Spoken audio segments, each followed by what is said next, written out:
Primeiro é um prazer poder falar com vocês do Estadão. O fluxo de imigração, acho que a gente pode responder de duas maneiras. Uma é de que tipo de imigração nós estamos falando, né? As migrações, elas têm naturezas diversas, né? E o próprio direito internacional, nas relações internacionais, existem classificações hoje bastante consolidadas sobre os tipos de imigrantes. Então, a gente tem basicamente dois grandes fluxos, né? Um é um fluxo de imigração chamado de voluntária, que tem forte componente econômico, né? E o outro, e que tem a ver com o desejo das pessoas também de constituir residência em outros países, e o outro é uma migração que nós denominamos de migração forçada. Dentro da migração forçada estão as pessoas refugiadas, por exemplo, mas também estão aquelas que hoje são chamadas de deslocados ambientais, por exemplo, né? Então, existem situações, em muitos casos, em que as migrações são em fluxos mistos, ou seja, tanto são migrantes econômicos quanto são também migrantes forçados. Especificamente, tomando o caso da América Latina e do Caribe, em relação aos Estados Unidos, nós temos aí, concretamente, visivelmente, um fluxo de migração mista. Tanto pessoas migrantes forçados quanto migrantes voluntários tentam ultrapassar a fronteira seca ou úmida do México com os Estados Unidos para chegar no território norte-americano. Esse não é um fenômeno recente, é um fenômeno já de longa data, né, em que uma série de fatores, né, sejam conflitos armados, seja violência generalizada em alguns países por conta de ditadura, regime autoritário, ou por conta de crime organizado, né?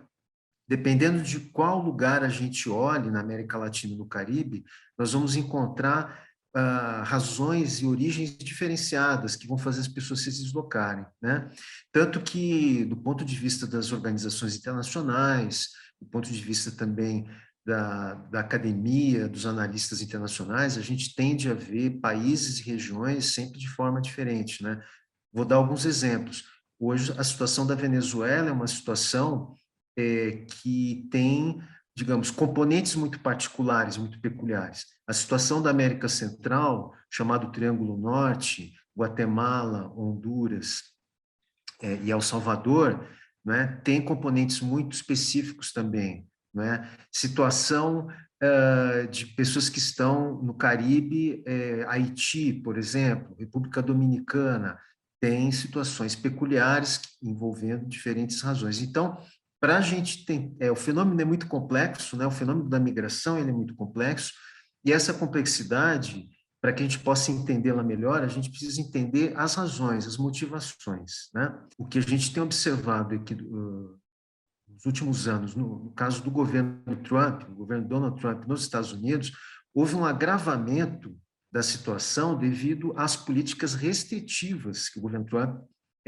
imprimiu em relação à migração, né? Não só restritivas do ponto de vista de direitos, de violação das normas internacionais para recepção de pessoas, como também em relação ao tratamento dessas pessoas quando elas lograram entrar no território americano.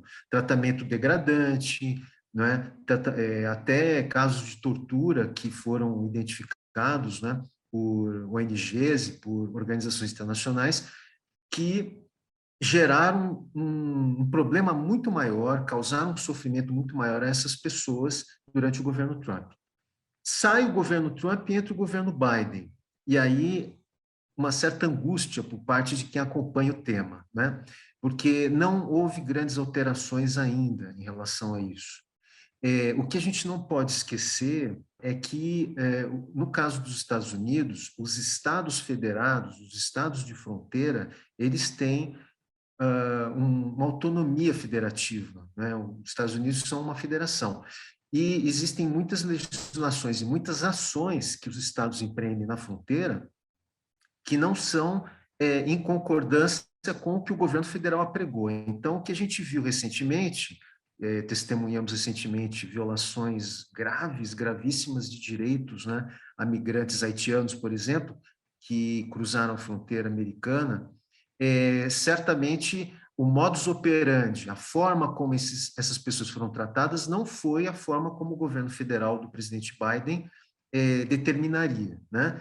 Agora, os Estados Unidos, ao violar esses direitos desses migrantes, responde internacionalmente. Quem responde é o presidente Biden, é o governo da União, não são os estados.